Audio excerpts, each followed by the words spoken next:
Samantala sa good news naman po natin, isang malusog na sanggol pong isinilang sa isang sasakyan ng isang kagawad sa may Bunuan Gazette, Dagupan City. Para sa good news na ikwento mo, Idol Tita Ronnie. Isang hindi inaasahang biyahe ang nauwi sa masayang balita. Matapos ligtas na manganak ang isang 32 anyos na buntis mula sa Bunuan Gazette, Dagupan City sa loob ng sasakyan ng isang kagawad habang papunta sana sa ospital.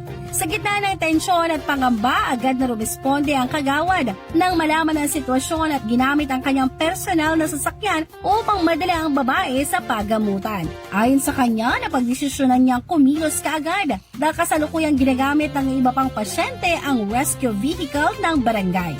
Kasabay sa biyahe, ang isang barangay health worker nagbigay ng agarang paunang tulong medikal sa ina habang nasa daan. Habang patungo sa ospital sa Bunuan Binloc, ligtas na naipanganak ang isang sanggol na lalaki na sinalubong ng malakas na iyak. Tila senyales ng maayos na kalagayan nito. Sa kabila ng biglang pangyayari, nananatiling maayos at ligtas ang kondisyon ng mag-ina at agad namang nabigyan ng karampatang atensyong medikal pagdating sa ospital.